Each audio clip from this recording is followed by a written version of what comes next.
All right, everybody. I think we're going to go ahead and get started. We want to make sure we get you guys out on time. Now, real quick, just want to say thank you so much for being here, everybody.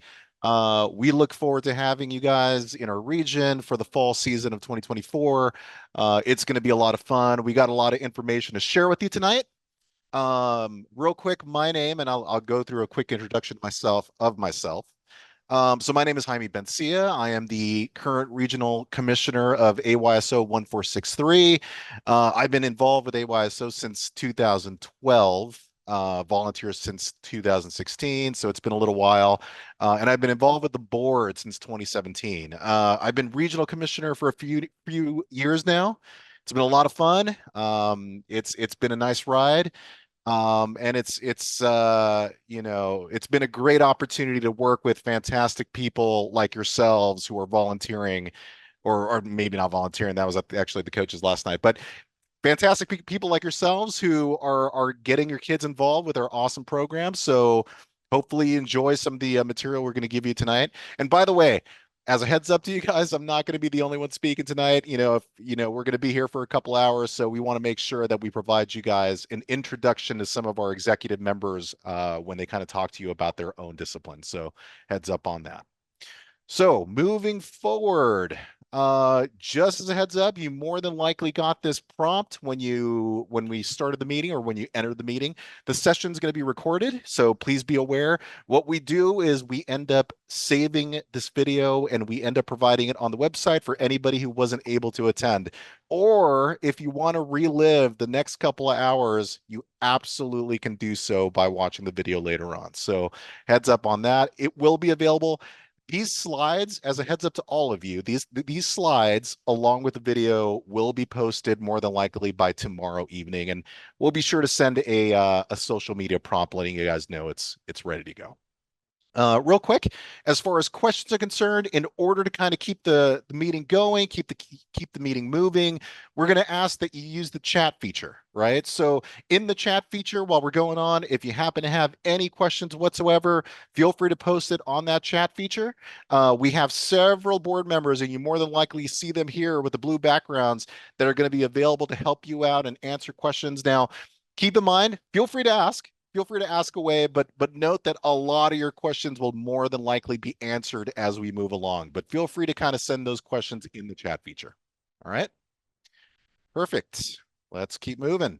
So, real quick, as far as AYSO's vision and AYSO's mission, it's incredibly important to AYSO National, important to AYSO 1463, that we make sure that you guys are aware of the vision, right? So, AYSO's vision is to provide world-class youth soccer programs that enrich children's lives. Now, keep in mind, everybody, AYSO has been in existence 60 years now. This year is actually the 60th anniversary of AYSO. It was founded in 1964.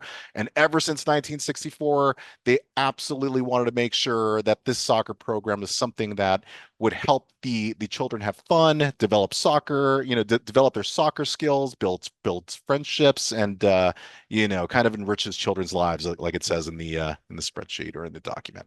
AYSO's mission is to develop and deliver quality youth soccer programs which promote a fun and family environment based on the six philosophies. So let me go over those philosophies real quick with you guys so you guys know what's going on. So the very first one is everyone plays. So this is a big one. This is probably one of the very, very first philosophies that AYSO integrated. And what this means is that AYSO National requires all players to play 50% of each game, right? And that's incredibly important in other leagues or another, out there, sports leagues out there. It could be a situation where you sign up and your child may not play. Well, in 1964, when they founded AYSO, that was the first thing that they said they wanted to change. They wanted to make sure that all our kids get a chance to play as much as possible. Now, keep in mind, AYSO 1463 has bumped that up. We require that all of our players play 75% of the game, so that equals three quarters. Now, for a lot of you, as a heads up to you, um, you know, sometimes it depends on the numbers on each team. So 75% mathematically may not 100% make, sense. But what we've asked the coaches to do, so for example, parents, be aware of this, is that sometimes in some games, your child may have to sit half of the game because mathematically, by the amount of kids on the field, it may not add up correctly, right?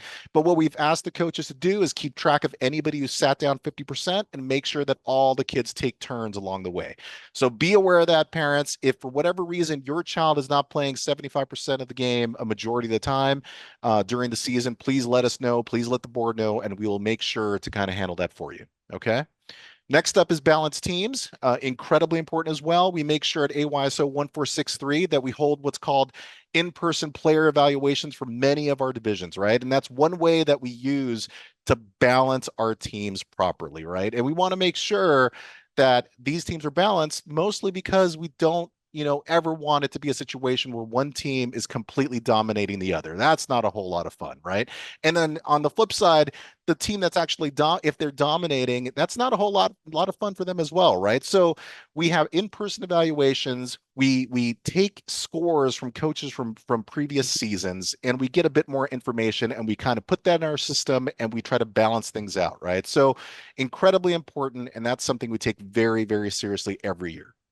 Open registration, basically what that means is AYSO is open to anyone and everyone at every single location. So for example, if you happen to live in New York and you just decided I want to sign up at AYSO Marietta, you absolutely can, right? There's nothing stopping you. So that's what open registration is all about.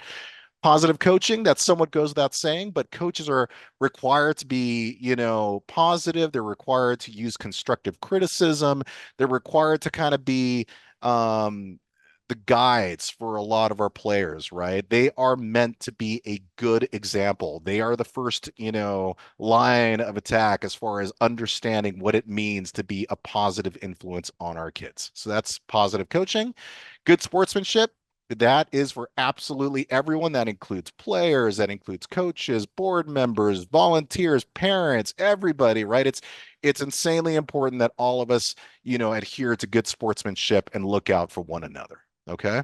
And player development, again, that's another one that obviously is incredibly important to us. So that's, just keep in mind, everybody, at AYSO, you will never see anything in regards to what's important is winning, right? That's not a philosophy. That's not anything that at AYSO we're about. Of course, winning is great, but really what we're all about at AYSO is developing your players and developing their love of the game of soccer. So that is incredibly important to all of us, and we try to make sure that our coaches are aware of that as well.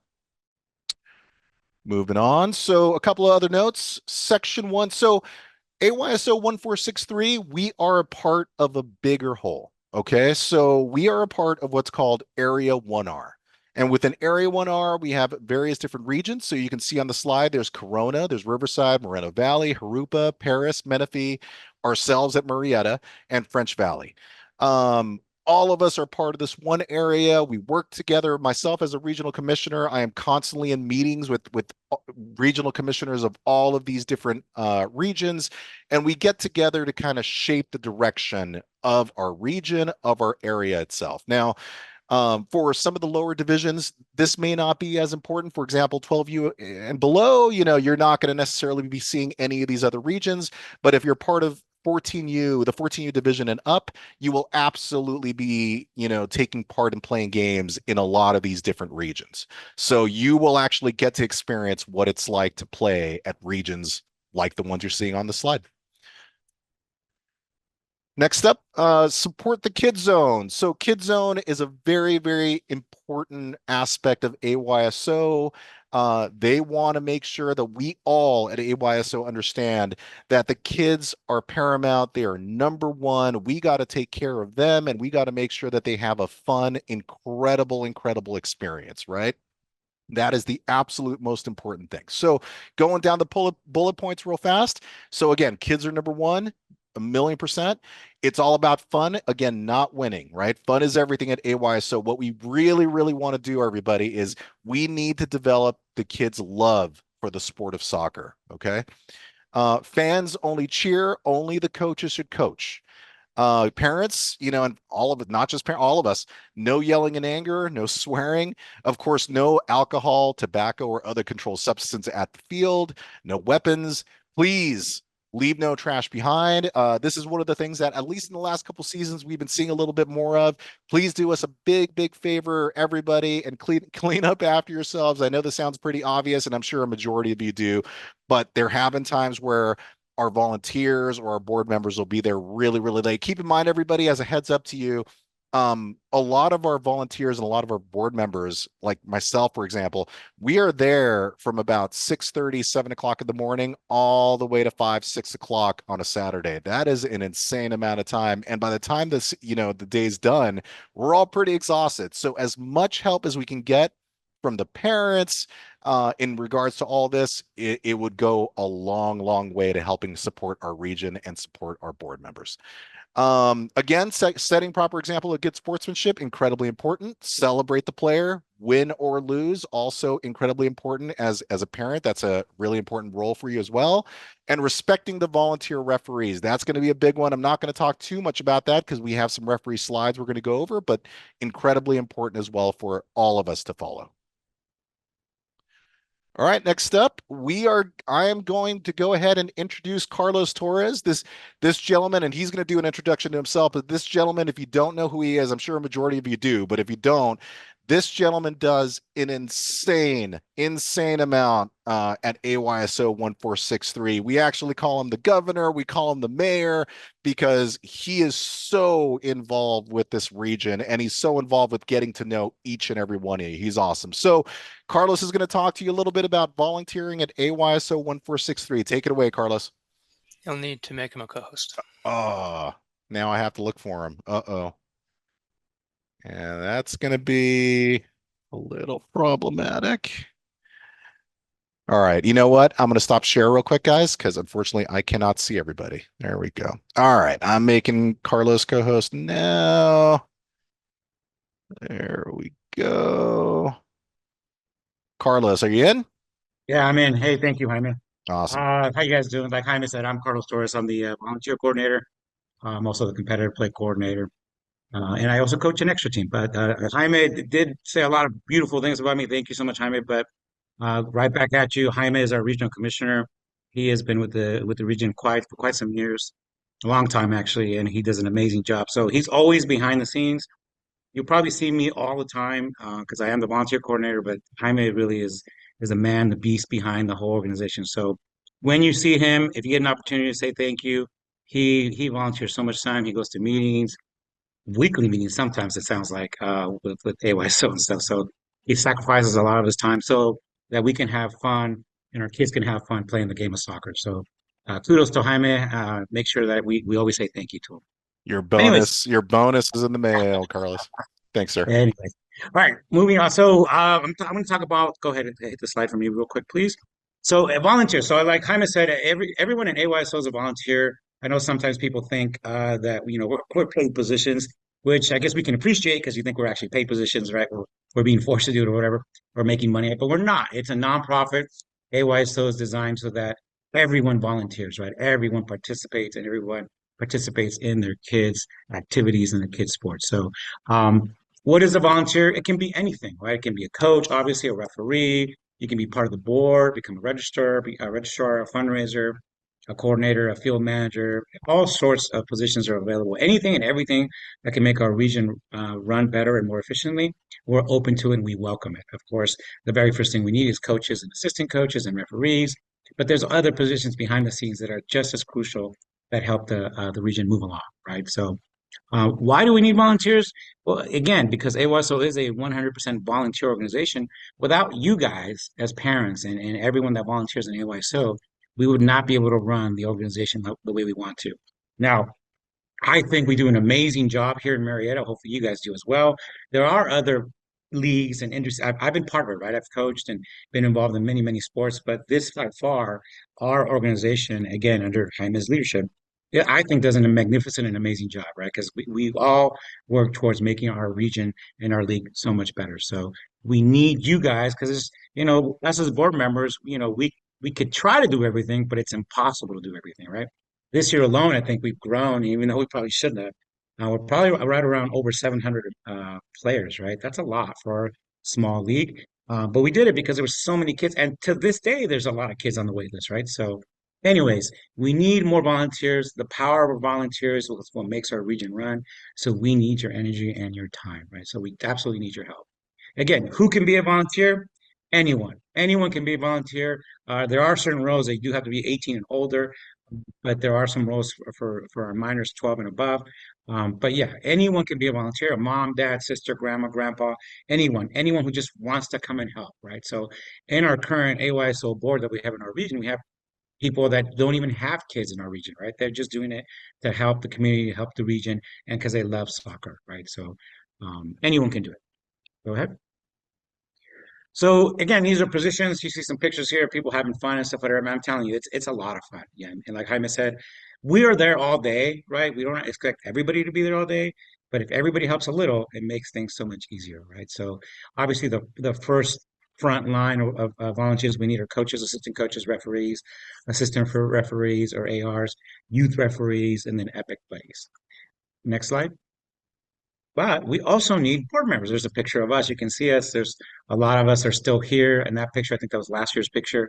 A great group of people. If you ever want to be involved behind the scenes, behind the curtain to see how this league runs and how the decisions are made and stuff, whatever, feel free. Come to join one of our board meetings. They're open to the public. Anybody can come. If you like it and you want to become a board member, absolutely. Be an asset to our league. If you can help us, even if it's a little or a lot, whatever, we will take it. But yeah, these are all the positions for board members. They're not all listed, but there's a lot of them there. Obviously, the regional commissioner, we go all the way down to my position, volunteer coordinator, and then we have division coordinators, sponsorship coordinators, fund. I mean, all sorts of stuff, right? So if you're interested, reach out to us. We definitely need people not only on the front line, which are coaches and assistant coaches, but also behind the curtain. We need that kind of help as well. Continue. Next slide, please. So one thing, and I'm not going to take too much time away, but we definitely, we got to remember these people are volunteers, right? So coaches, assistant coaches, and definitely the referees, right? We have a zero tolerance in our region, right? We do not allow anyone to be disrespectful, rude, or make comments towards referees. If you're the kind of parent or family member that are heated, I always tell people, because you'll see me up and down the sidelines, look, if you get upset, man, I promise you, the referee does not do it on purpose. They did not wake up that morning to make a bad call or a perceived bad call. Just turn around, calm down, walk for about 10 seconds, and come back to that. Remember, so everyone is a volunteer, including the referees. The last thing we want is to create that kind of environment. So I have been, like I said, part of other leagues and other organizations, and they don't have the zero tolerance policy that we do. You will see if you've not been in our region, you will see we don't allow that kind of stuff, right? Immediately when it happens, one of us is going to be there and talking to you on the sideline or talking to you afterwards. But we don't allow that kind of stuff. And I've called probably almost every parent, right? To be honest, because I needed coaches like crazy. I feel like a telemarketer because every season I have to make like 1,000 phone calls to get 68 coaches, right? So it's funny. So each one of you either answered my call or ignored my call. So it's okay. I don't take offense to it. I get it, right? Because people say once I get you on the phone, it's hard to say no. So I guess that's a compliment. But yeah, always be respectful. Okay. Moving on. So to become a volunteer, AYSO does take the safety of kids very serious, which I'm sure you appreciate as well. So when you volunteer, anyone that interacts with kids has to be certified on specifically safety and safe haven, right? So there are courses that they have to take. They're not hard, they're online. There is one that's a little long, it's a sexual harassment course, but other than that, the other ones are simple and easy, but it's a lot of fun. And the good thing about all these courses as you take them is they're one and done, with the exception of a few that you might have to do little refreshers every 2 to 3 years. But once you get them done, if you get them done this year, next year, you just do a 2-minute application and you're good to go and you can volunteer again, right? So that's a good thing about everything being online and being digital, right? There are some in-person classes you have to take as you progress through the divisions, but again, those are lots and lots of fun. Go ahead. Now, all that to say, again, we need volunteers. We thank you for the times. I'm sure a lot of you have volunteered already. Maybe you've coached for us before, or you're coaching now. But one of the reasons we did that, and one of the reasons that we formed a volunteer points program, which I'm going to cover right now, is so that we encourage teams and encourage parents and family members to help. Right. So go ahead and continue the slide. So we have a volunteer points program. It's designed to get every team 10U, I'm sorry, 8U and above to we call the Gem of the Valley tournament. right? For 8U, they have an event, right, which is not super competitive. It's not competitive. It's just an event. It's fun for them, 8U. But for 10U through 14U, the volunteer point system is designed for them to be allowed to participate in that event or the playoffs. Sorry, it's Gem of the Valley.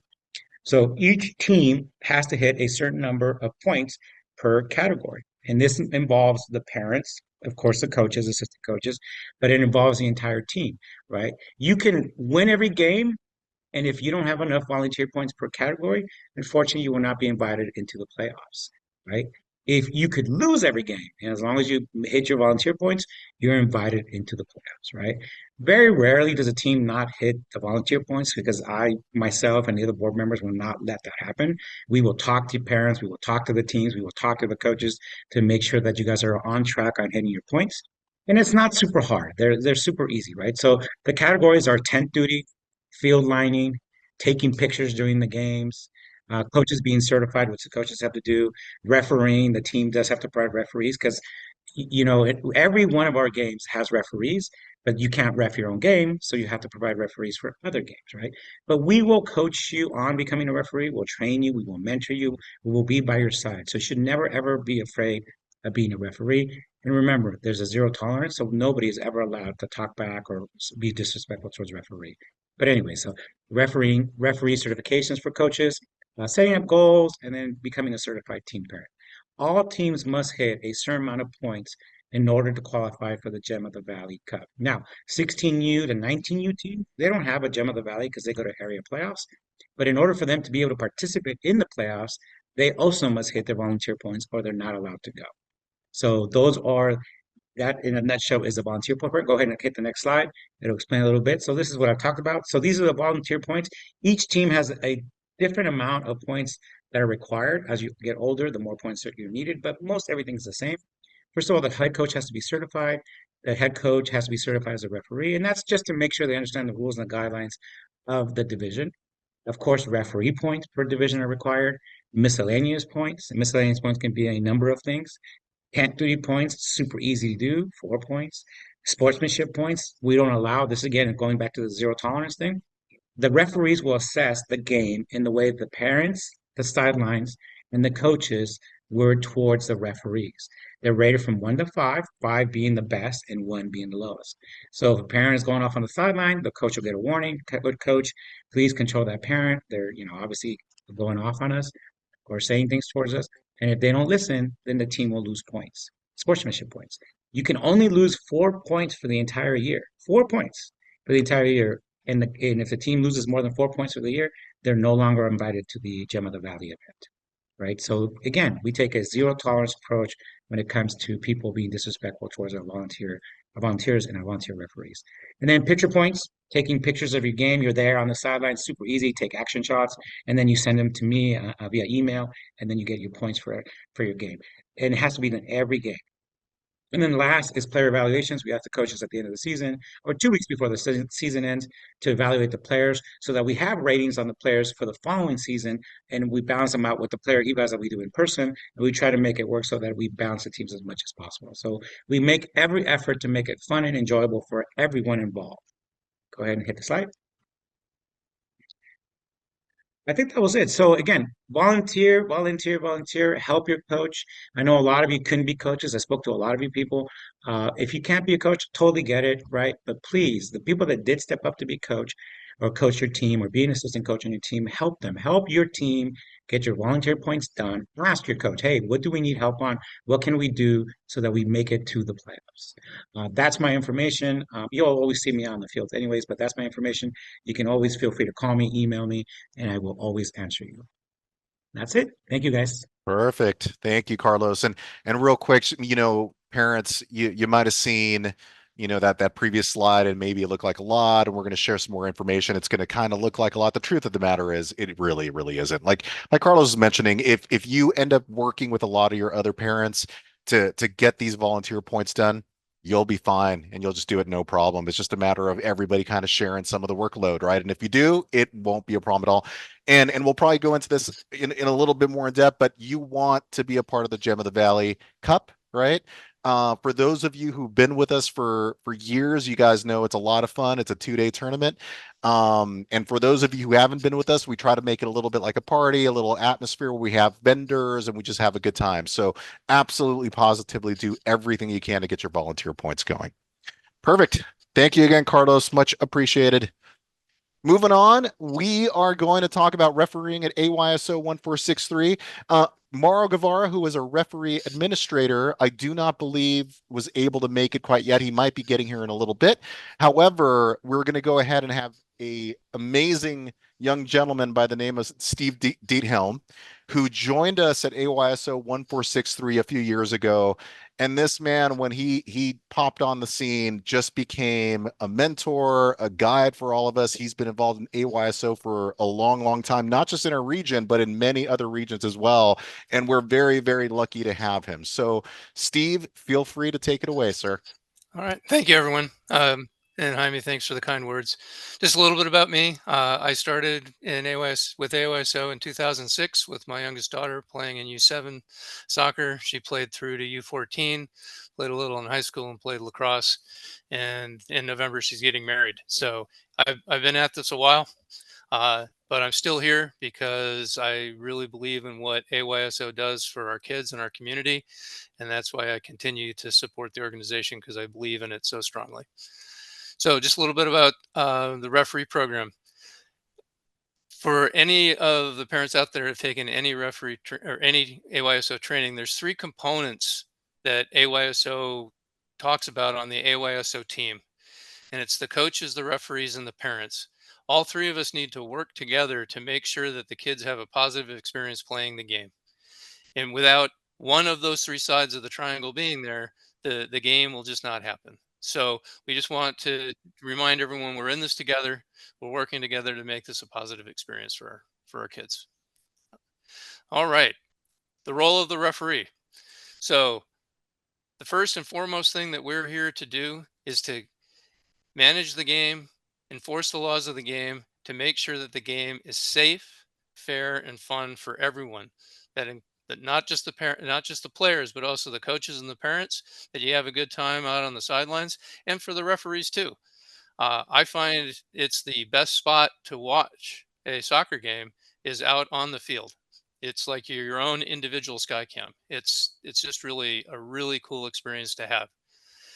In our divisions of 8U and above, we need to have a certified referee assigned to that game.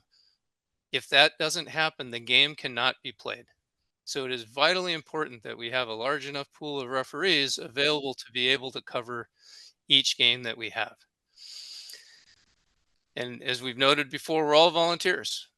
We will make mistakes. And if any of you watch Sports Center, you'll see the guys that get paid at the FIFA level make mistakes and don't do this right. So we're all learning. We all look for feedback, trying to make ourselves better. We have a strong mentoring program, which I'll talk to in a minute, to help our newer referees gain the confidence that they need to run a match. And at this point, I'll just take a small anecdote. For anyone who is thinking about being a referee or is concerned about, oh, I don't know anything about the game of soccer, I can't be a referee. When you're doing a 10U or an 8U game, if any of you have managed a play date in your backyard or had a birthday party in your backyard and manage that, you can manage a soccer game. It's easier than the play date because you have a whistle that you can use to stop play and get the players organized. So please don't let that be the reason that you don't say, I'm going to go give this a try. We've got 4 classes coming up to help you all get certified. I'll be teaching them, be there with you, and we'll talk more about that on the mentoring slide that's coming up. So next slide. All right. So being a referee, I have found it one of the most rewarding experiences that I've had working within AYSO. It's just a very, very positive experience. So next slide. All right. So we do have a youth referee program. This is a good way for our high school students to get their community service points. One thing to remember or be aware of. As a youth referee, you have to be at least 2 years older than the age of the kids in the division that they're a referee on. So someone who is 12 years old cannot run a, beyond a game of 12U players. So it would be on a 10U game. So for the parents out there with the kids that are thinking about that, that's something to consider. All of our youth referees will be supported by the region's referee mentor program. And we do have and continue to support the zero tolerance policy towards any type of hostilities towards a youth referee. Right, next slide, please. So our mentoring program, we have one of the stronger mentoring programs in Area R. It's looked at by a number of regions for the success that we've had in growing the referee program that we do have and the strong cadre of referees that we have, but we always need more. So for those of you that might consider it, I strongly encourage you to take the online class through AYSO. Come to one of the 4 refresher or the online companion classes that are going to be offered the next 2 weeks, and we can talk about it. Because the mentors in this region are all senior experienced referees, and we will be here for you to help you get through those first matches, to give you the confidence and the knowledge and the skills that you will need to be able to manage a match. And it's a great way for you to be able to give back to the region, give back to your team, to make sure that all our games get to be played with qualified referees. So just some information for people to be aware of on beads and hair. Is beads in players' hair are allowed as long as it's safe. So this slide is up on the website. Any of the boxes that are in green with how the beads are pulled in tight up against the skull, that's all good. But anything that allows those beads to swing freely where they could hurt the player or another player, that has become not allowed. The same thing applies to hard hair clips. That is also not allowed. So you can see I can't remember what like the clamshell clips that have the tabs on the top. It's a safety issue. If the player gets hit by a ball on that, those types of clips can actually hurt the player. And hair charms are considered jewelry, and those are also not allowed. So I mentioned we have companion classes coming up starting the week of August 27th. On Tuesday and Thursday, we have a class at Warm Springs. We'll meet by the baseball diamond. 2 hours. We'll go through a refresher on what you've learned by taking the online class, do a little bit of field work to get you guys comfortable to know what to do, and give you information on how to sign up on our referee scheduling system and how you get your uniform and all that. We're also offering a class on Saturday the 31st at 9 a.m. to 11 a.m. And again, the following week on Wednesday, September 4th from 5:30 to 7:30. If none of these dates meet and you're still interested in doing this, if you go into AYSO, you can search for the regional referee classes. A number of them are being held in regions around us. So French Valley, Paris. Look for those opportunities if none of these dates work for you. And for any returning referees that are in the audience tonight, we will have our referee refresher meeting. It's an online meeting on Thursday, September 5th, where we will review the changes to the laws of the game. Each year, IFAB makes adjustments. We will talk about those that are applicable to AYSO, and also go over a refresher on offsides. For many people, it's been a season since you've been out on the field, so it's a good to go through that to remember the 3 components of offside so that you're ready for that when you get out onto the pitch. And then real briefly, Steve, would you mind maybe quickly explaining what is meant by companion courses for those who may not know?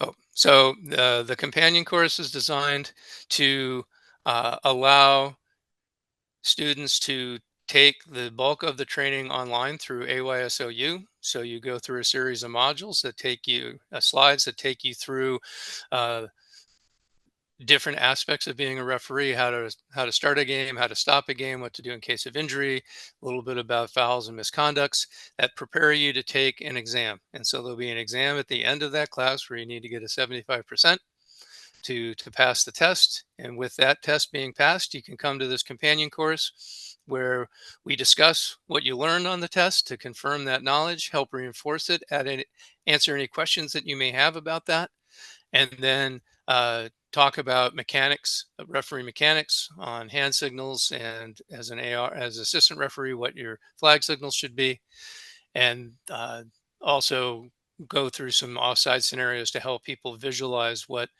that really means and to help recognize that. So when you're in that role, you can help the referee make that call effectively. And with those two pieces, the online component with the test and the online companion, that's how you get your regional referee certification. And once you have that certification, that stays with you for your entire AYSO career. Thank you, sir. And there is the handsome devil that I am stepping in for this evening. All right, I think that was it. So real quick, everybody, of course, by the way, thank you so much, Steve. That was awesome. Steve, we will also provide his email address in case you have any questions for him at all. Mauro Guevara, who is our referee administrator, same thing with him. You see his email address right there. If you happen to have any questions in regards to the referee program at Murrieta, feel free to ping Mauro. He's really good at answering back. If you have any questions in terms of refereeing at all, feel free to ping him. So just as a heads up to all you guys, I know I mention this every single time, but to add my own little tidbit, when I first started at AYSO and I first started refereeing about 7 years ago, taking the first, class I ever took, I knew nothing about soccer. Absolutely zero. I grew up playing baseball. I never really watched soccer in my life. And now I'm at a point where I'm an advanced referee. I love the game of soccer. And it does so that class itself did an amazing job of opening my eyes to the world of soccer, to the laws, to the rules. If your coach is out there, it's going to help you. If your parents out there, it's going to help you. So please, please, please look into being a referee. We need volunteers, we need referees. And if you have any questions at all, please ping Mauro and please ping Steve. They will be a great resource for you. All right, moving on. Next up, we have a gentleman who is our safety director. He is also our morale coordinator. He helps us keep us going all the time, every single week when we're out there on the fields. His name is Jim Simpson. Jim, go for it, my friend. Thanks, Jaime. Like Jaime said, my name is Jim Simpson, and I'm the safety director and also a small part of the referee group. And we'll be sending you some emails on a weekly basis about the referee program and scheduling and things like that. And I just want to, reiterate what Jaime said and talk about what, Steve talked about.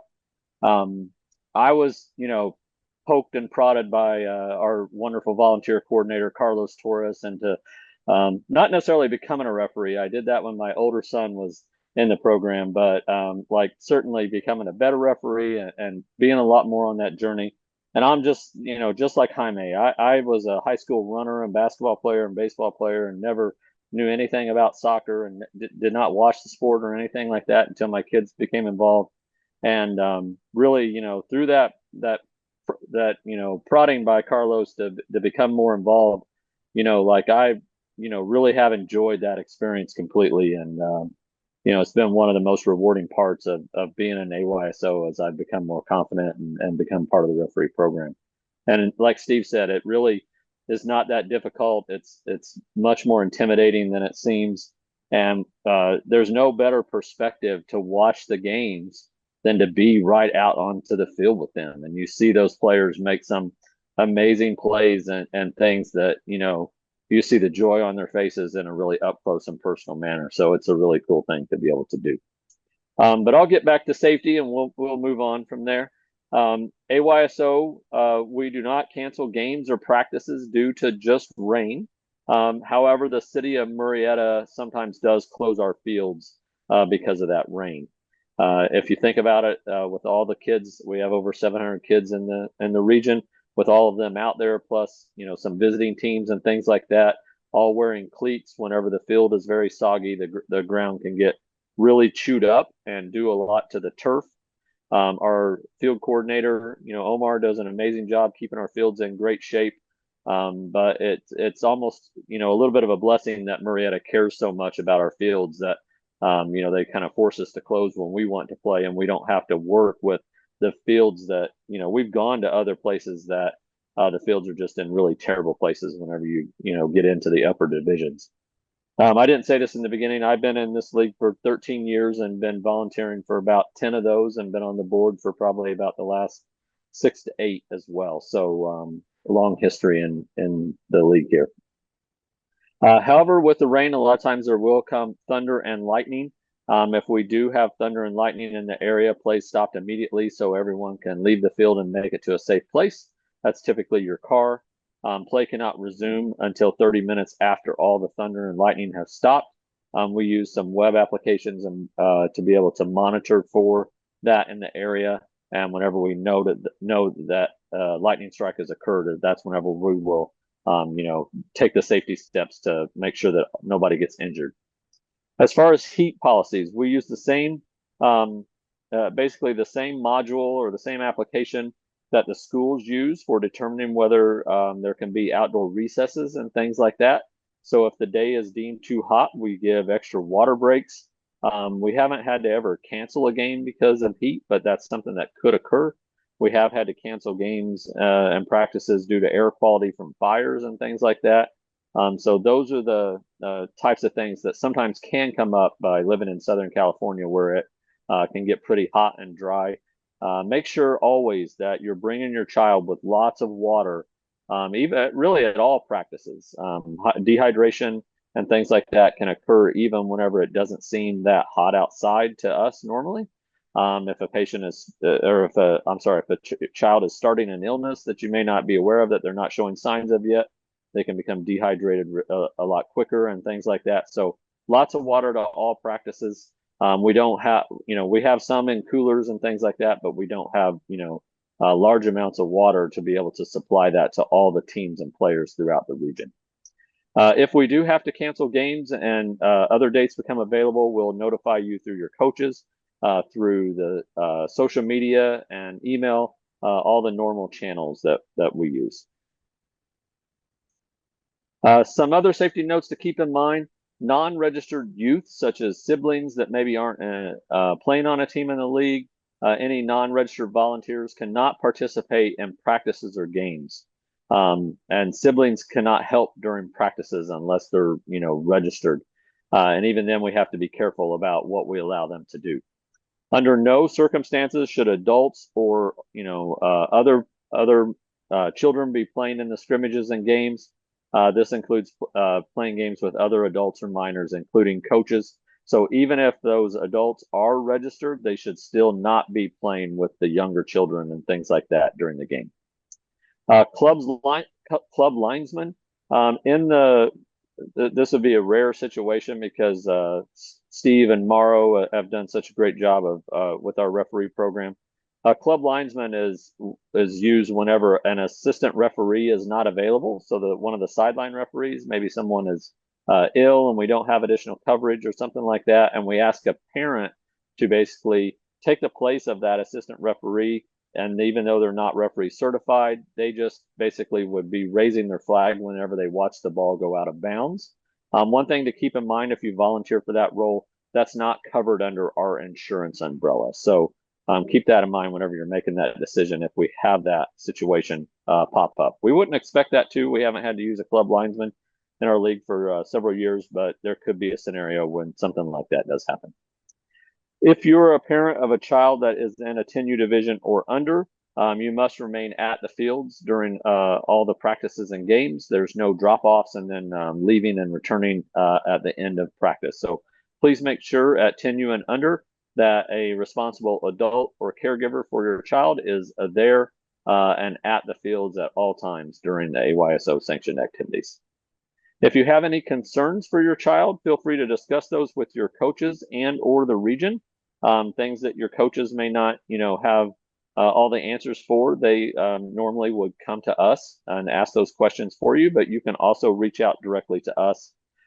This would include anything like learning disabilities, where you feel like, your child may not be able to, because of a learning disability, they may need to be taught in a different way. Anything like that, the region will work with you to find the proper accommodation so that your child can have a fantastic experience in the league. Remember, in our league, there's no clear identification of players allowed. This is something that is an AYSO national rule. So clothing, like team backpacks, etc., and things like that, they must avoid displaying player names for safety reasons. We've had in the past, we've had some families on their own add their child's name to the back of their jersey. We've had entire teams try to do that. We want to make sure that you don't do that, so that that child cannot be identified for any, and we do that for safety and confidentiality reasons. Regarding your team banners, the names being on the banner are okay, as long as it's a first name only and doesn't tie the name to a specific jersey number. So if you become a team parent or something like that, please make sure that whenever you're making your jersey that you don't have, like, for instance, Liam number 9 listed on there. You could have Liam listed on a soccer ball or whatever, type of player banner that you're using, but please do not put the player numbers on there so that your child cannot be identified to the general public. Another important thing to keep in mind, and again, this is an AYSO national rule. Most of us are dog owners or have been dog owners in our life and are fond of dogs and love dogs, but no pets are allowed at the field. So please keep your animals at home. We want to make sure that we follow those rules and guidelines. If you do bring your animals to the field, you'll probably see one of the board members coming up and speaking to you about that. And unfortunately, we have to ask you to leave. We have to follow this policy strictly. This includes all AYSO activities, including practices and games. Service animals are okay, but they have to be true service animals as defined by the American with Disabilities Act, the ADA. So emotional support animals are not okay. So if someone, brings their pet to the field and then they tell us that it is an emotional support animal, unfortunately, we still have to ask that person to leave with the animal. And the ADA even allows for a service animal that has become unruly. We can still ask a service animal to leave, actually, under the ADA Act. We don't want to get into any of those situations. There's more information on our AYSO 1463 website for you to look at that up if you have questions. But please, for the safety of all of our children, and even for the safety of your pet, sometimes a very, benign pet can be provoked by a child that, our kids all get a little bit out of control sometimes whenever they're around their other friends and things, and they get a little bit hectic, and sometimes the animal doesn't know how to react in that situation. So again, just please leave all of your pets at home for AYSO activities. Here's my contact information. There's a safety page on the 1463 website. Certainly go there. There's a ton of information that you can get on there, including all of our safety protocols. We also, if your child gets injured and you have to seek medical care, even if that's something that you really didn't do at the time during the game, and you do that later, please work with our coaches so we can report those things and grab the fill out the proper forms and grab the proper information if there's any kind of injury on the field.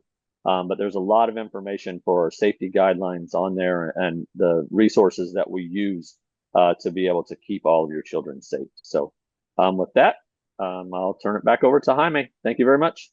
Perfect. Thank you, Jim. Appreciate all the info. All right, moving on. Back to me. So I am going to share some general information for our parents. So let's get right to it. All right, so equipment list. A few things for you all to be aware of. So players are required, and it's a nice big bold red font, but they are required to wear shin guards. That's number one. But also number two, they're required to wear them underneath their socks. So make sure that the actual shin guards are underneath the socks that we're going to provide you. That's going to be something that our referees are going to look for. And if if unfortunately, if you place the shin guards over the socks, the referee will be asking the child to go back to their parents and fix that situation. So please, please, please be aware of that when your child is either going to practice or at games itself. Cleats are not required, but obviously if you're out there, they are highly, highly recommended for your children. So if you can, please get them some soccer cleats. It'd be great. Soccer balls for schoolyard and 8U, you got a size 3 ball that you're going to have to worry about. For 10U division and 12U division, you're looking at size 4, and 14U and up, you are going to be looking at size 5. As a heads up to everybody, all the parents, this is actually brand new. It's brand new to the laws of the game, which is why we're doing it. But captain armbands are now required. The region has actually bought, a ton of captain armbands, and we're going to be providing them to the coaches so that way they can provide them to whoever ends up being selected as captain from week to week. So who gets selected as captain is going to be completely up to the coaches, but they're required to wear those armbands during the game. So please be aware of that. A few things that are deemed not allowed. And please, take note of these because it's incredibly important. So we kind of mentioned this one already, but please no jewelry. So earrings, watches, necklaces. Keep in mind as far as earrings or nose rings or anything like that.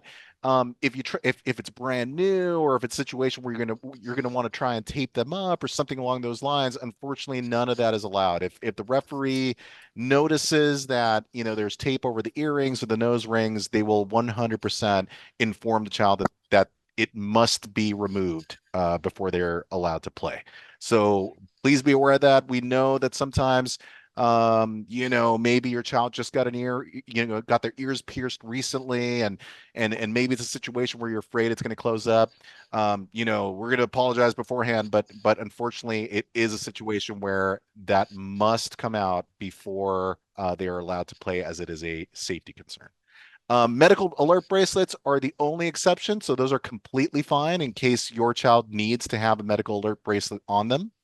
No sunglasses are allowed for any of our kids right now. If they're prescription glasses, those are going to be just fine. Of course, we want to make sure they're seeing out there.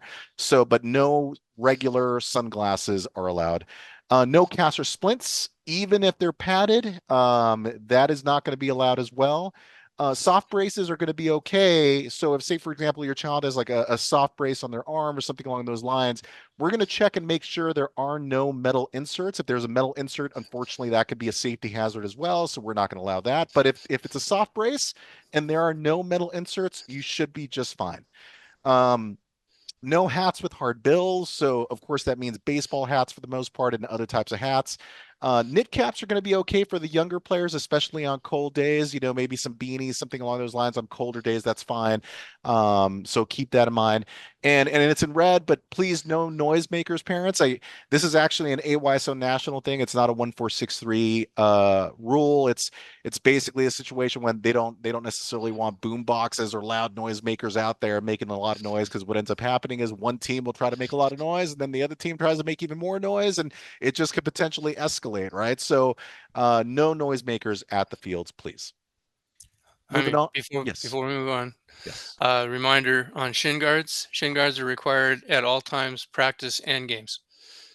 That is correct. Yeah, absolutely, Steve, 100%. So keep in mind, we have informed our coaches that if your children do not have their shin guards during practices, we will not be allowed to allow them to practice during those days. So great note, Steve. Thank you for that.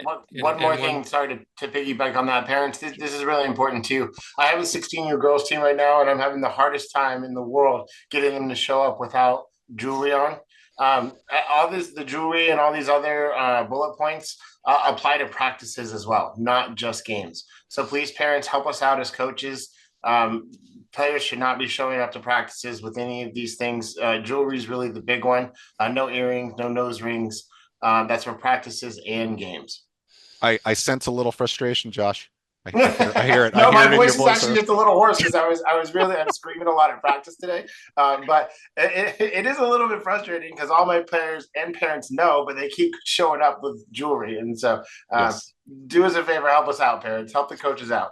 1,000,000,000%. And by the way, that's Josh Schwartz. He is our coach admin and coach instructor, and you'll be hearing from Josh a lot more momentarily. Sorry, Steve, it sounded like you were about to say something. And then one final thing with the medical alert bracelets, if any of our kids have them, they need to be taped down.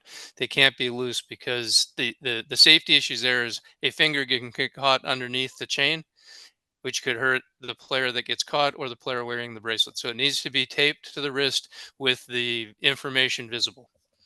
Perfect. Awesome. Thank you, guys. Appreciate it. All right, moving on. So as far as games are concerned, all games, as far as home games, will occur at Torrey Pines Park. It is basically the field that's connected to Warm Springs Middle School, but you're going to want to make sure that you enter through Torrey Pines Road. That is actually the entranceway for Torrey Pines Park. The address is there for you. If you go to our website and you go into a section that says fields on it, it will have the same info as far as the address, directions, all of that kind of good stuff. So all of our home games will only occur at Torrey Pines Road.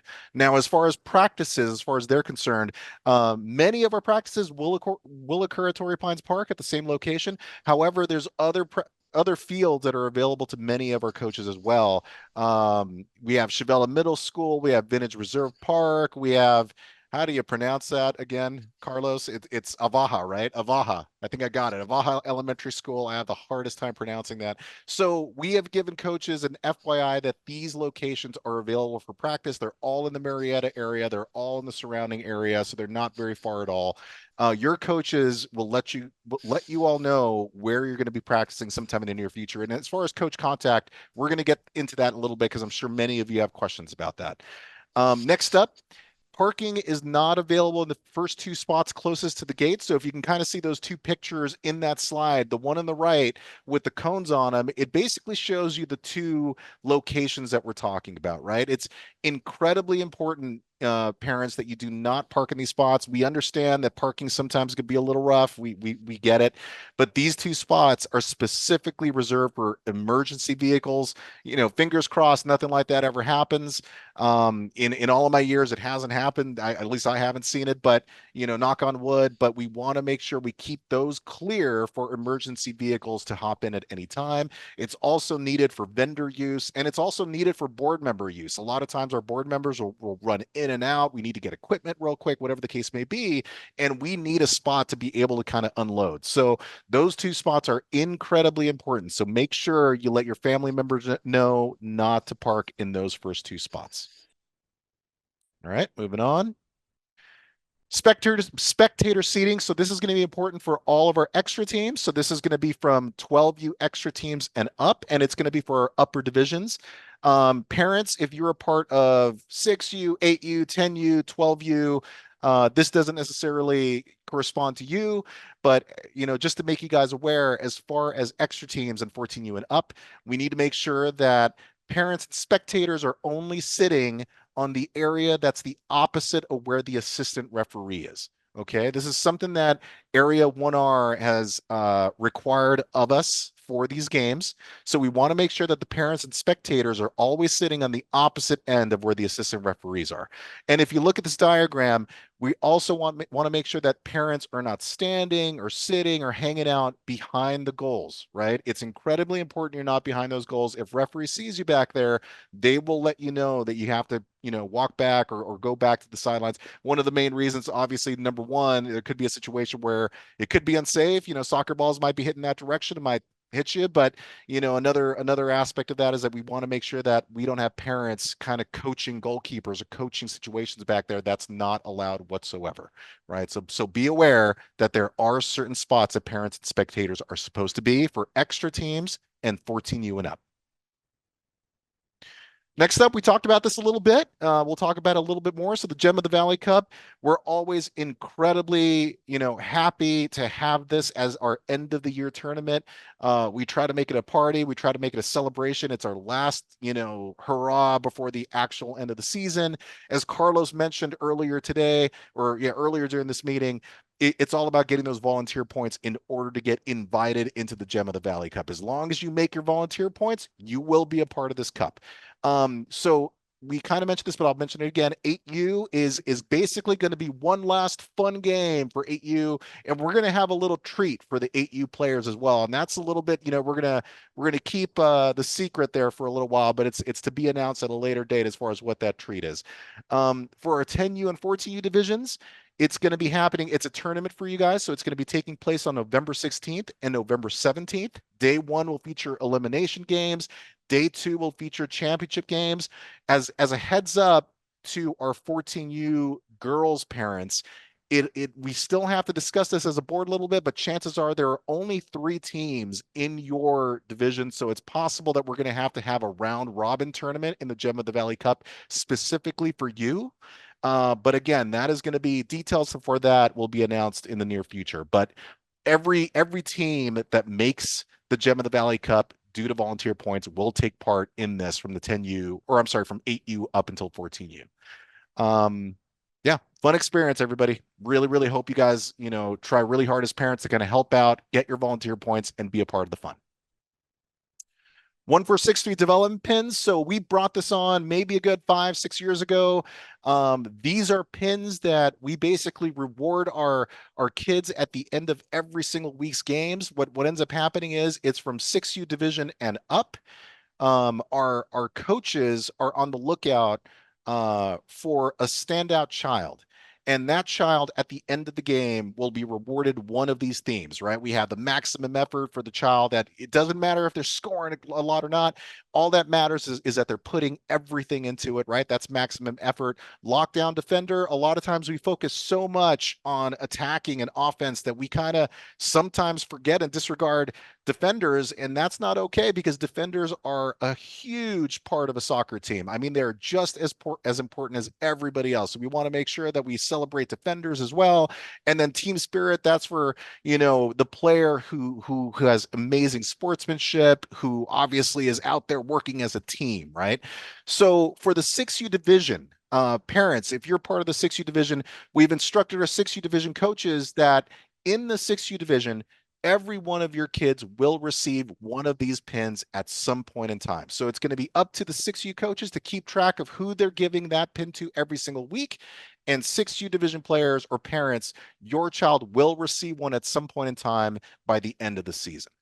As far as 8U and above, it's going to be a situation where coaches have been instructed to be on the lookout for a standout player from the opposite team. And the reason why we do that, we notice this over the years, a lot of times when it's your own coach, yes, it's special, it's awesome. But believe me, like you see the kids' eyes light up when it's the other coach who they've never met before. They have no idea who they are, and the other coach recognizes them or the other team recognizes them. It means so much more to these players, right? So for 8U and above, they select a player from the opposite team to win one of these pins. As a heads up, even though I'm jumping bullet points real quick, 8U and above, as an FYI to all of you parents, those are pins that must be earned, right? Not everyone on your team will get one of these pins, right? So it is possible that a player may receive 1, 2, or 3 throughout the season. The one thing I do want to let you know, parents, as a heads up to you, is that we're going to try and inform the coaches.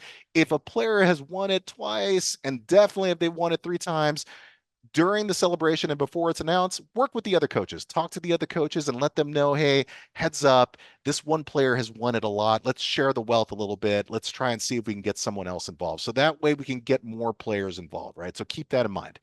Couple other real quick bullet points, or actually one last bullet point as far as this is concerned. So schoolyard parents, you might be wondering, well, why no pins for us? Unfortunately, we tried when we first started this program about 4 or 5, 6 years ago. We did actually try and give pins to the schoolyard kids. And every single time we gave a pin to a schoolyard child, they would be ecstatic and happy, but every single one of the other kids would be on the floor bawling and crying and completely upset and never wanted to play soccer again. So we realized schoolyard program is just not, it's a little bit too young, right? So this is a program from 6U and up. It's been fantastic and very successful. We hope you and your child appreciate it. So a few of the things here, contact from coaches. Again, I know a lot of the parents have been sending a few emails, asking a few questions. So that will be happening very, very soon. Thank you for your patience, everybody. Coaches have not started reaching out quite yet. They have not received their rosters yet. The soonest that some of them will be receiving their rosters is tonight. A lot of them will receive it tomorrow. Many of them are still working through their certifications. We need our coaches to get done with their certifications before they're allowed to even get their rosters. So we are scrambling to contact all of these coaches now.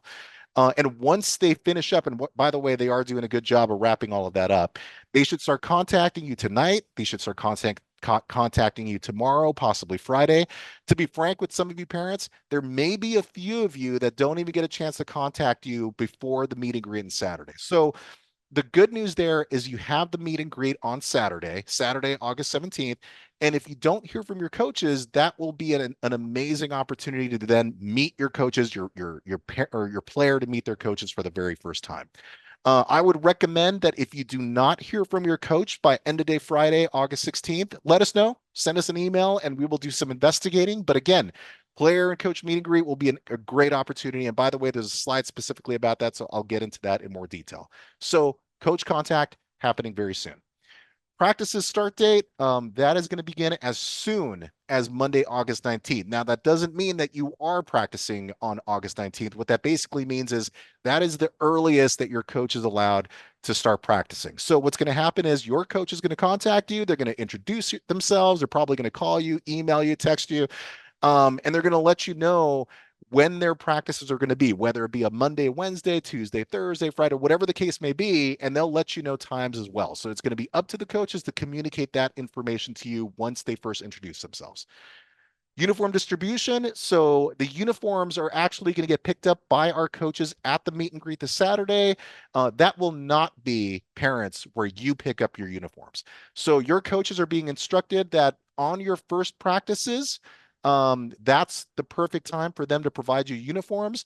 As a very important heads up to you, we've instructed our coaches to make sure that they line up all of your kids during a practice by height. So say for example, what ends up happening as a heads up to many of you, these uniforms are numbered from smallest to largest, meaning number 2 is always going to be the smallest uniform, and then up until number 13, 14, however big your team is, the larger number will be the largest uniform. So we're asking that the coaches line up the children by height, and that way they can give the appropriate size uniform to each child. And we've noticed year after year that ends up working out very, very well. So please do us a favor, parents. It's important if your coaches ask that you attend, practices next week, and it's for, especially if they let you know, hey, we're going to be handing out uniforms, do everything in your power to be there that day.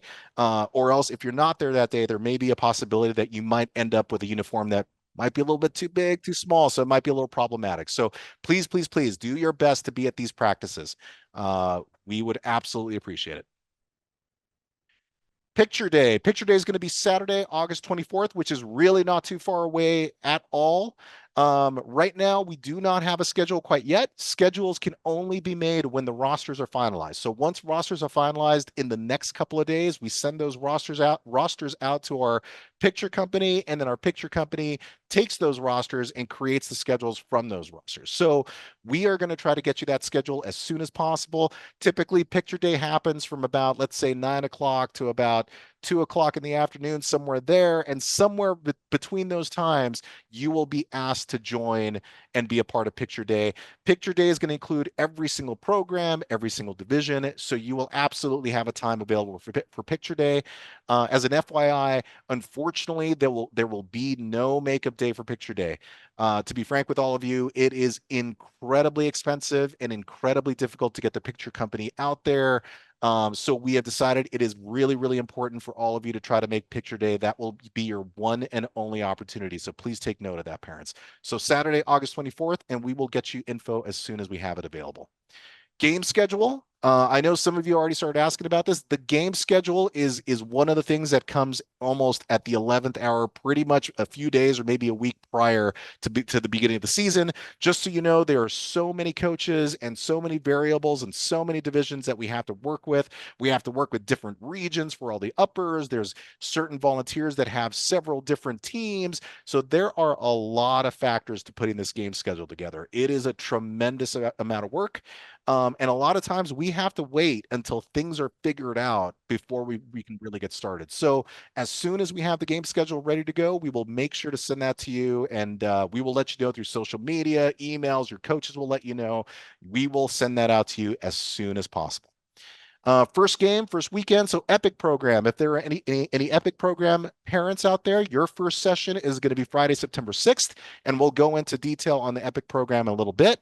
Core divisions, 14U, 16U, 19U. So you're starting, wow, as soon as next week. And a lot of our coaches and a lot of parents should be aware of this. Now, it is the week of August 19th. It doesn't specifically mean that you're going to be playing on August 19th, but parents of 14U and up, your game schedules are now available. They're on the website. Your coaches should have them. If you have not seen them, please make sure to ping your coaches. And if you're not hearing from your coaches, let us know and we'll try to investigate for you. But your games will start as soon as next week. Excuse me. Core divisions for Schoolyard and 12U and the Extra program. That is our competitive program. So all of you, Schoolyard to 12U and Extra, your very first day, opening day as far as games are concerned, are going to be Saturday, September 7th. So that is going to be the first weekend for games from Schoolyard to 12U to Extra program. Get to the park early, everybody. If your game is at 12, make sure you try to get there 11:20, something along those lines. Traffic is always a concern at a park. Our parking area is fairly small. There's not a whole lot of room. You're going to have to park down the street a little bit for the most part. There is going to be some walking involved. We wish there was a lot more parking available. Unfortunately, there is not. So absolutely positively make sure that you're getting to the park as soon as you can. Chances are your coaches will give you a time frame, but get to the park early. Really important, everybody. Quick heads up on AYSO being closed. So we're going to be closed the weekend of 11/9, which is November 9th. It's Veterans Day weekend. So that's going to be the weekend right before the Gem of the Valley Cup. It is Veterans Day weekend. We know some of you are going to take vacations or hang out. So we are not going to have games or practices Friday and Saturday that weekend before. But if coaches or parents or players want to get together to do practices the Monday through Thursday prior to that weekend, that's fine. The fields will be available. We're fine. But as far as that specific weekend, Friday or Saturday, the park and the fields will be closed on that weekend. Now we have our meet and greet. This is happening this Saturday. We're really excited. We are going to be having it at Carl's Jr. Carl's Jr. is an amazing sponsor of ours. Carlos Torres, who you've already met, he makes this all happen. He is obviously somebody who is a gigantic champion of Carl's Jr., being that he works for the organization and he's one of their VPs, but they are an amazing sponsor of AYSO 1463, and they're going to be hosting the meet and greet this Saturday. It's going to be a lot of fun. It is your chance, your opportunity, parents, for your players, for you to meet your coaches, to ask questions, to try to get expectations from your coaches. It's going to be a chance to meet board members. A lot of us are going to be out there either in our black shirts that we're wearing now or our blue shirts, and you're going to get a chance to ask us whatever questions you need in terms of our expectations of you or anything that pops in your head as far as AYSO 1463. So yeah, you're going to get details about days and practices and times. So everybody's welcome. So even though in this diagram, in this image, we're only putting schoolyard and up until 12U girls, 14U teams, 16U teams. If you guys just still want to hop in, say hello, meet the board members, you are absolutely welcome to come. Everybody's invited. Everyone's welcome. We're going to have everybody there. So it's going to be a fun time. So please, please, please, parents, make sure you attend this weekend. Our coaches will be there and we're going to have a good time out there. Next up, we got some coupons to let you guys to make you guys aware of. We have a coupon on the left. Both of these coupons are on our website. So if you go to our fall season website, which by the way, please do me a favor, bookmark that fall season website because that includes all of the information for the season that you could ever possibly need, right? But on that website, you see the coupons on your left. Those are going to be available all year round. The coupon that you see on your bottom right, that is 20% off only for this weekend. All right. So I would say take advantage if you still need soccer balls, cleats, shin guards, equipment of any sorts. Dick's Sporting Goods will have this exclusive event from Friday all the way till end of day Sunday. So take advantage of this. It's an amazing coupon. It doesn't happen very often. It is available on our website. You can download it from there. Okay.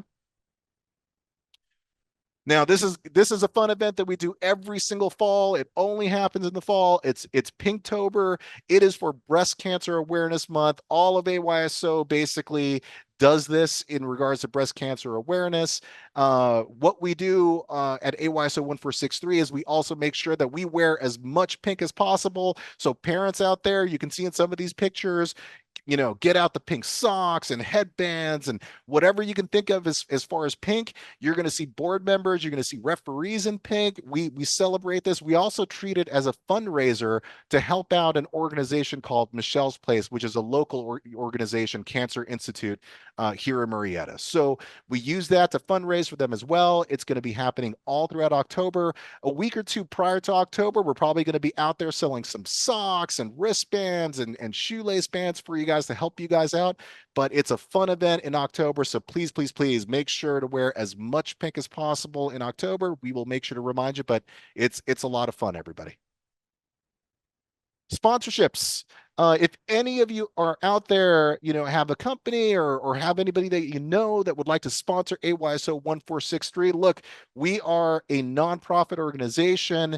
We need all the help we can get. Obviously, we take the funds that you provide us and we use that 100%. Right. What we need to do is spend your funds as much as possible. We try to kind of get as much equipment and try to use it because that's what we need to do to make sure you have an amazing experience at AYSO 1463. But to make it even better, to purchase even better equipment and better uniforms and more, incredible medals and give you guys an even better experience at our organization, we need sponsors. So if anyone out there would like to sponsor AYSO 1463, please let us know. Please let me know. What we end up doing, we actually provide you, and I'm sure some of you have seen this. We post your company on our websites, on our social media sites. Once a month, we'll do a blast thanking you. We'll have banners that are provided outside of our fields every single Saturday during game days that hundreds and hundreds of parents see. So if you want to be involved as a sponsor, we are here for you. We're here to kind of make this happen. So let us know. Soccer.com fan gear. So this is, you can find this also on our website. It is one of our links on the actual main page itself. Soccer.com has a page specifically for AYSO 1463 gear. It's all printed. If you want to support the region, if you want to support your team, if you want to start getting into the purple and the blue colors of our region colors, it is all available for you. You can also customize almost everything. You could have, certain logos appear in certain spots. You can have, customize verbiage that they have available. There's a lot of options available on soccer.com's website for you to kind of play around with. And it's a lot of fun. The one thing I would highly, highly suggest to you is a lot of times soccer.com does take a couple of weeks, especially because these are custom made pieces. It does take a couple of weeks from the moment that you order to the moment it arrives at your house. So being that we're a couple of weeks away from opening day or a few weeks away, I would highly recommend that you do this now, that you go to our website, you go to soccer.com, look at our fanware and purchase stuff as soon as possible. So that way it's ready to go and here for you by the time opening day starts.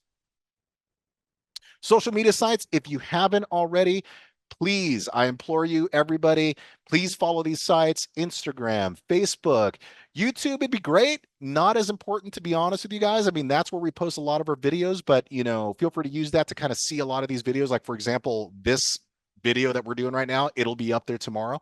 But Facebook and Instagram is incredibly important. Maybe bookmark our website.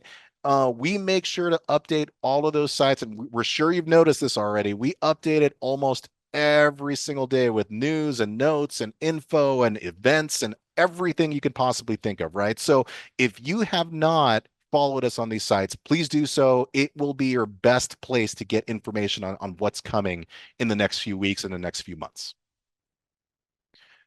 And then last couple things, and then I will, hand over the baton over to Josh in a second. But let's talk a little bit about the Epic and Schoolyard programs. So the EPIC program, for those of you who aren't aware, it stands for the Everyone Plays in Our Community program. It is specifically designed for players with special needs, with mental disabilities, with physical disabilities, and it's an incredible program. We have our coordinator. Her name is Shauna Glicker. She has been doing this for a few years now, and she does an outstanding job. She takes a lot of pride in the program, and she tries to make sure that this experience is as much fun for these players as possible. And by the way, when I say players, it could be, young players like you see in the picture, or it could even be older players, like say, for example, 20s, 30s, 40s, whatever the case may be. So if you happen to know anybody out there with physical or mental disabilities that would love to learn about the game of soccer, be out there and play the game of soccer, the EPIC program is absolutely, absolutely for you. So please be sure to let us know if you're interested. Volunteer wise, Shauna's out there. She's leading the charge on these events. The events actually occur every single Friday. They're going to start September 6th and they're going to end on November 1st. There's basically about 9 different sessions, and the session time is from 4:30 to 5:15. There are no practices, so it's just one session every single Friday. We have volunteers out there, which we call Epic Buddies, and they're out there helping Shauna to be kind of assistant coaches out on the field. It's an amazing program. Our parents have been coming back over and over and over again. So again, if you know anybody out there, parents that wants to be involved in this program, give us a shout. We would love to have you. Then we also have the schoolyard program. Some of you are probably schoolyard parents. We are excited. This is the first program where your children, your young children will get involved in the world of soccer, right? It's going to be a blast. What it is the players are going to learn how to hop and skip and jump and run and do a bunch of activities that are meant to get them to fall in love with the game of soccer. Because at this age, it's important that they fall in love with this, right? That's the first thing we want to do. So each session is going to have also a short scrimmage game. So not only are they going to have a lot of activities amongst themselves, and by the way, there's going to be a fair amount of kids there, and I'll explain some of that in a second, but we're also at the very, very end going to have a short session where they actually get a chance to play a soccer game. So you'll be able to see them not only play activities, but play a short soccer game as well. Some bullet points. And by the way, our coordinator, her name is Wendy Boylan. She also does an incredible job. Very, very, very up to date on everything and very involved. If any of you parents have any questions on the schoolyard program, there's her email. Make sure to contact Wendy. She's incredibly responsive. So please get a hold of Wendy if any of you parents have any questions. So Saturdays. Saturdays are when the sessions occur. It's going to be at Torrey Pines Park, just like every other game. It's going to start on September 7th. That is the very, very first session, and it's going to end on November 2nd. There's a total of 9 sessions total. They're going to run about 45 minutes long. Make sure to bring size 3 soccer balls. Really, really important.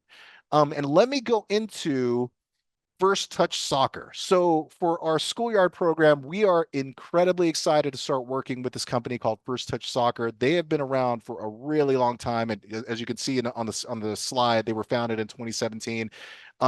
These gentlemen. This organization, when we met them some months ago, were impressive. They will actually be coming to our region to work on a few other things, not just schoolyard, but for schoolyard specifically, they will be the ones that will be working as the master coach. So this one First Touch Soccer will be the master coach that's going to be leading the charge during our schoolyard program. And then we're going to have other head coaches from Marietta, volunteers, that are going to be working with this master coach, who the master coach will direct traffic, and the coaches, our coaches, will kind of take that and go from there and instruct your children. So it's going to be a lot of fun. We look forward to working with First Touch Soccer. We look forward to you as parents getting to see First Touch Soccer for yourselves. It's going to be a blast, and we hope you have a lot of fun in schoolyard this season.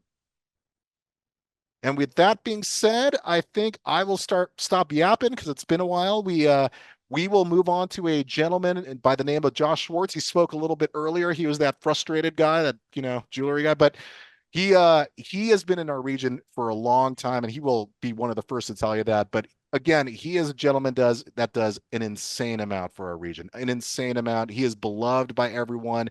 He works his butt off, and he is an amazing coach admin, coach instructor, and friend. So, Josh, feel free to take it away from here, my friend. Man, I appreciate that, Ivan. Your check is in the mail, sir. All right, moving right along. Thanks for the introduction, Jaime. So we'll just go to the next slide. Let's get this ball rolling and talk about the individual divisions and parents, things you should be looking for. So 6U division, obviously, it's mostly 4 and 5-year-olds. So this is the platform where we really encourage the players to explore and experiment and participate with and without the ball. So it's all about having fun. Coaches really come down to that player's level and just it's really a fun time. It's a great chance for coaches too because they kind of get to be kids with the kids. So this is a great fun division just to watch the kids go out there, and they're all smiles at this age. So it's really awesome. So the practices is once a week for 6U. I think we had a couple of questions about practices in the chat. So we'll go over all of those for each division. The practices are 45 minutes long, and the games are 5v5 with no goalkeepers. The games last 30 minutes long. In 6U, there are no official referees. The coaches will help that kind of guiding and being kind of unofficial referees during those matches. All the games for 6U will be on Saturday, 9 games total, which start on September 7th and on November 2nd. And 6U players should all have a size 3 soccer ball. Parents, this is important. Your 6U division coordinator, his name is Alex Goodwin. He's another amazing volunteer that we have. Your division coordinator is there to help you out as a whole division. Okay, so if you have an issue or a question or a concern or something that maybe you don't want to talk to your coach about, or maybe your coach doesn't have the answer for, this is the person you reach out to. Reach out to Alex, and he will find you either the answer or the person who can get you the answer. So division coordinators, parents, for all the rest of the slides are really important. Make sure you guys take note of who your division coordinator is and their contact information. Next slide, please. So this is a bunch of shared information for the 8U, 10U, and 12U division. So all of these bullet points apply to all 3 of these divisions. Every game will be on Saturday for these divisions, and also September 7th opening day and November 2nd final day of the regular season. And then, of course, the Gem of the Valley Cup, because we're all going to make our volunteer points. You'll have some more games on the Gem of the Valley Cup. And depending on who the winners of the Gem of the Valley Cup are, they could make it to our Area 1R playoffs, and that's for 10U and 12U divisions only. If you do make it to the Area 1R playoffs, those dates are right there, November 23rd and 24th. Perfect. Next slide, please. So a little bit about the 8U division. We're now stepping up to 2 practices a week of 1 hour each. Games are a little bit longer at 40-minute games. Now we're 6v6, still no goalkeeper and no offside. Starting with the 8U division, we do have certified referees. So you'll have 1 referee for the 8U matches.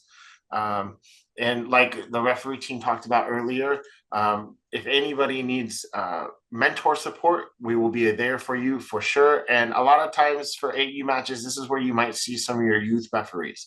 And if there is a youth referee there officiating your match, there'll be mentors right there helping them. So 8U is also a size 3 ball. And bottom right there, real important, Mr. Kai Kirk is your 8U division coordinator, and that is his contact information. So parents, please, 8U parents, please write that down so you know who to reach out to if you have any issues or questions or concerns. Trucking right along. The build out line is something we implemented recently, I believe it was last season, into the 8U division. So what this does is it really promotes playing the ball out of the back in a less pressured setting. It adds additional space and time for the team when plays are being resumed from a goal kick. You can see where the build out lines are located in the image. They're halfway between the goal line and the halfway line. During a goal kick, opponents must retreat behind the build-out line until the ball has been kicked and clearly moved. Okay, and the referees will obviously help with that. We like our referees to be verbal with the players and just kind of guide them, not coach them, but help them understand what they need to do when they need to do it. There's a great YouTube explanation to understand. Offside and build-out line parents can be very confusing. A lot of parents tend to think they understand the law, the offside law, and what the build-out line is and everything, but a lot of times they're not necessarily correct. So watching that video link, it's a real short, real quick, easy to understand video. I recommend all 8U parents watch it so you have an understanding of what your referees and your coaches and your players are doing during your matches. Okay, next slide. And by the way, real fast, Josh, just so you guys are aware, so like I mentioned earlier, these slides will be available to you tomorrow on our website. But keep in mind, all of these videos and these links, they are on the coach platform or the coach Portal. Geez, I couldn't think of the word portal. Thank you, Josh. So the coach portal. So right, and they're available right now. So at any point you want to check out these videos, please do. Like Josh was mentioning, very short but very, very informative. Yes, and parents, keep in mind too, we have stressed to your coaches to send these video links to you. So if they haven't done that and you want to get them and can't find them on our website, talk to your coaches. They should send them to you. So perfect. Trucking on up to 10U division. So same thing, 1 hour practices twice a week, a little bit longer games at 50 minutes. And now we're playing 7v7. 10U now we do have goalkeepers involved, and parents keep in mind that in 10U, a goalkeeper cannot play in the goal for more than 2 quarters as a goalkeeper. So if that's happening, maybe the coach made a mistake or there was some sort of error or whatever, but if your player's playing more than 2 quarters in the goal at 10U, it is an issue. The referee should catch it, the coaches should catch it, but sometimes they squeak by. So you are aware, parents, that's the rule for 10U for goalkeepers. Offside is now in effect. We do also have a build-out line for 10U, which is used to help enforce the offside law. It should be law, not rule. And in 10U now you have a full referee crew. So 1 referee in the center and 2 assistant referees on the touch lines. Moving up to 10U now, you're going to upgrade to a size 4 soccer ball. And your division coordinator for 10U is one of our amazing, slightly newer volunteers, but he is such a great guy, and he happens to be my assistant coach as well. His name is Kellen Cole, so there's his info there. So 10U parents, take that information down and make sure you reach out to Kellen if you have any questions. Okay, trucking right along. It's kind of the same image, right? There's the build-out line. It's just on a slightly bigger field, and same thing with the video links. They're there. We encourage all of you to watch them. Very, very short, easy to understand videos, and it'll probably save a lot of frustration, confusion, and heartache when you're sitting on the sidelines watching your games, if you understand the build-out line and the offside law. Perfect. Keep going. 12U, same thing, practices twice a week for 1 hour each, and we're now moving up to a 9v9 game. This is where positions start being taught and encouraged. We do instruct coaches to still move players around, but this is where players are going to start forming what they do. Like, hey, I'm a defender, I'm an attacker, and so they might primarily play those roles, but coaches should be moving them around to other positions as well. For goalkeepers in the 12U division, they cannot play more than 3 quarters as a goalkeeper. In the event that happens, they must play 1 of the quarters of the game on the field. So in that instance, that player would play all 4 quarters of the game. Probably won't happen very often due to roster numbers, because no player should sit twice before every player has sat once. So usually no players will be playing all 4 quarters of the game, but in the rare event that happens, those are the parameters for goalkeepers. 12U division, heading is still not allowed for any age group 12U and below. If the referee deems that a header has happened intentionally, an indirect free kick would be awarded to the opposing team. And 12U uses a size 4 soccer ball, And parent volunteers, look at, we need a 12U division coordinator. So reach out to myself or Carlos or any one of our board members. It's an easy job. You basically are just a stopgap between parents and coaches who have questions and need information. So we would love to have you help us out as a 12U coordinator. Next, first touch soccer. So Jaime touched on first touch soccer a few slides ago. Man, we're really excited about this group. I think this is going to be a phenomenal program. What they're going to provide is they're going to provide player clinics and coaching clinics throughout the season. So parents, we highly encourage you to sign your players up for these clinics. It's basically free training from professional soccer coaches.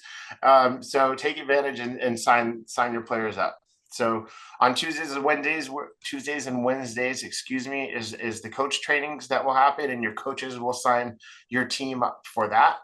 And Thursdays is the player skills clinics, and usually they're themed. Then 1 week it might be working on goalkeeping, one week it might be working on defense, or however the first touch soccer coaches lay it out. So this is a great resource. We highly encourage you. Your players will get a lot out of it. So use this tool. Next slide. And real quick, Josh, just for everybody to be aware of, once these are ready to go, whether it be for coaches or whether it be for players for the Thursday clinics, we will be sending you information, links. I believe we haven't confirmed this 100%, but we're probably going to have some sort of sign up genius for the player skills clinics, because there is going to be a limited amount of spots we have available because there's only one coach available, right? So keep that in mind. I would definitely sign up if you can, because we think this group is going to do an incredible job with your player development. So once this information is ready to go, we will make sure to send it out to everybody. Yeah, perfect. Thanks, Jaime. Yeah, this is going to be awesome. I'm really excited. So real quick, so the 14 division and up, this is what we call interleague play, or some layman's terms, we call it traveling teams. Practices move up. You get an hour and a half now, twice a week. Games are longer, and this is where you move into the full size 11v11 games. This is for all three of these divisions. The big ticket items for these upper divisions is positions should be taught and enforced. This is where you can have defenders just play defense and so on. There are no goalkeeper restrictions, and 14U and up, headers are now allowed. There are some instances where we have some really skilled 12U aged players that maybe want to challenge themselves and they play up into a higher division. If that's the case, that 12U aged player is still not allowed to do headers during the match, and that would be up to the coach and obviously the player themselves to enforce. Substitutions are only allowed during quarter break for 14U. That's pretty much the same for all of them, with the difference of 16 and 19U is what we call free subs. So anytime there's a stoppage in play, with the referee's permission, coaches can substitute as many players in and out as often as they want, basically. The game is played as two halves. There's no official quarter breaks in the 16U, 19U. So for these upper divisions, the schedule is going to be kind of all over the place depending on what team you are. There's going to be some weekday games, some weeknight games, and possibly some Saturday games too, probably some Saturday games.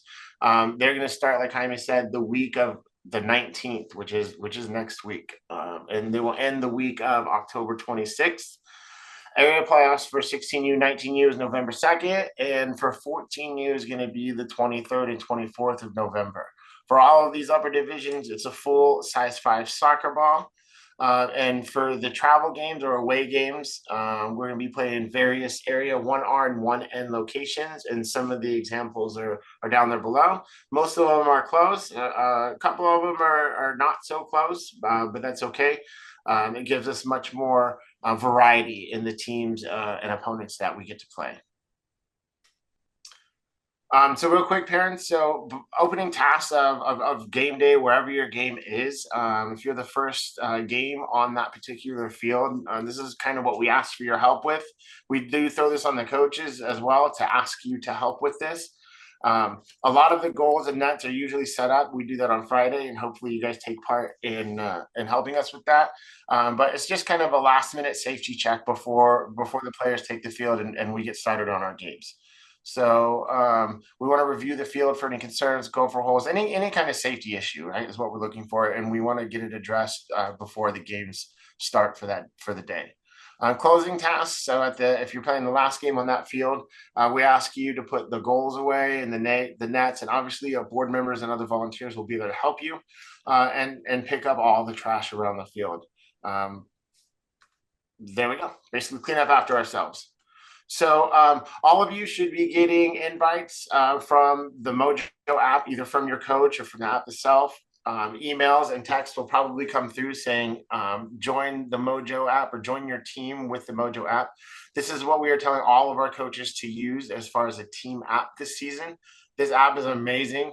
It has so many features I don't even want to talk about right now, but this is what we're going to be using for the region as our team communication app. So team messages, schedules, practice schedules, roster settings, all that stuff is going to be in this app, along with many, many, many more features.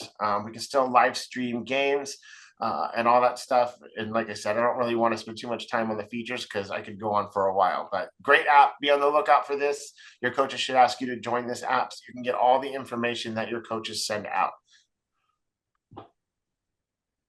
And there I am, and there's my contact information. So parents, just remember your division coordinators should kind of be your first step, your first point of contact if you have any issues or questions. But by all means, feel free to reach out to me or any one of our board members. We will not turn you away.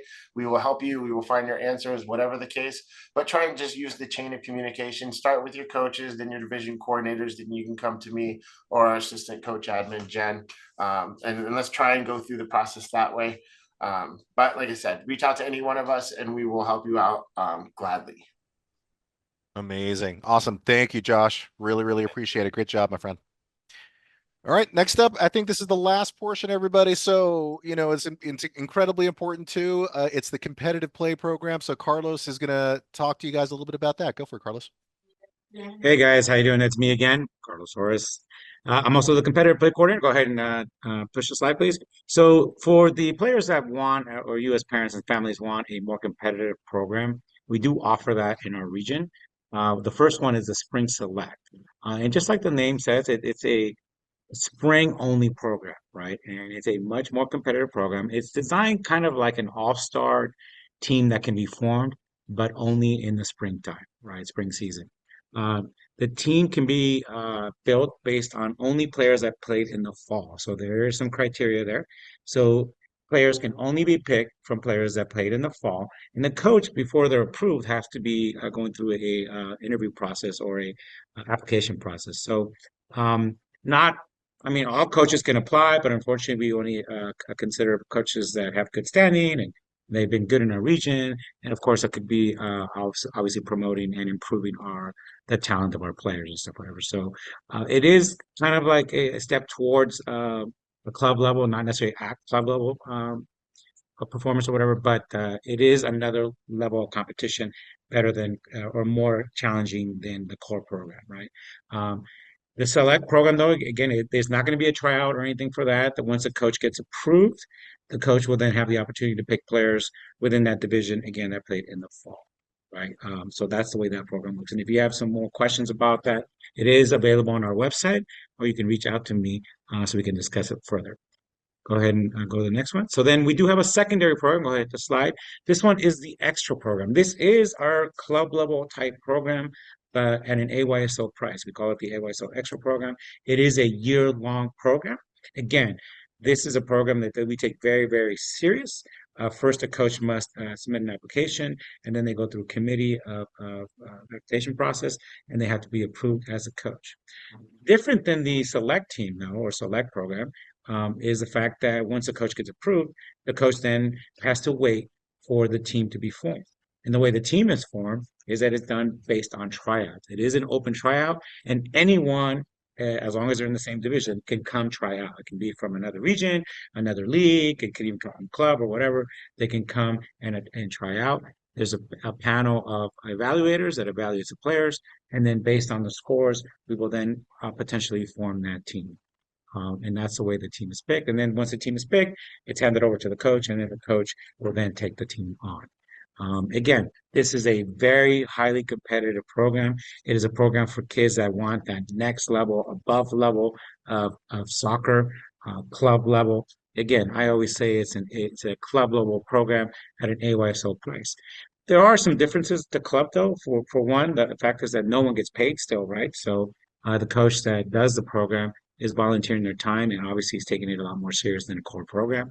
So of course we expect parents to help out the region with as much as possible because again, the coach is volunteering their time. We want the team also to help out the region and stuff. So um, it's a beautiful program. If your child gets the opportunity to play on an extra team, it's amazing because they're going to get club level experience again at a much more reasonable price, and it is a year-long program. Oh, if you want more information about that, again, it's on our website, or feel free to reach out to me, email me, call me. I will explain it to you.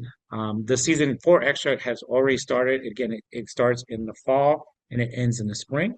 So that we have tryouts. Actually, coincidentally, we do have a 16U girls tryout because we dropped some players dropped or whatever. But so we do have a tryout this Friday. But other than that, the teams are already formed. But again, if you have questions, feel free to reach out to me or any other board members, but we can give you some more information about that. And that's it. There's my contact info again. Another one of my emails. Any other emails will reach me, so just email me, call me. Yeah, and I'll be glad to help you. And again, if you can see on the picture there, sorry, go back. We do actually have a tab for the extra program. We also have one for Sprint Select. That's where the information will be on our website. That's it. Thank you, guys. Perfect. Thank you again, Carlos. Awesome. So last couple of slides, everybody. You're almost there. I promise. I promise. So here are your list of contacts. Here's everybody that you would need to reach out to.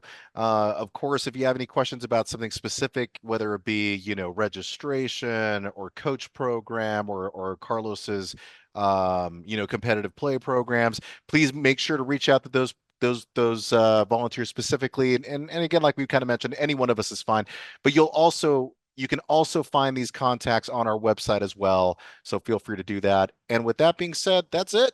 Um, we made it. We made it. So again, thank you, parents.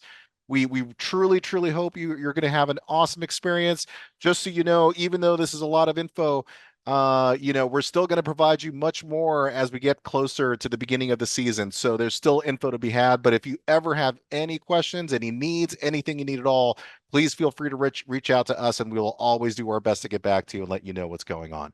So with that being said, board members, were there any questions that needed to be answered? Are we all good to go? Are we caught up? We're caught up, Jaime.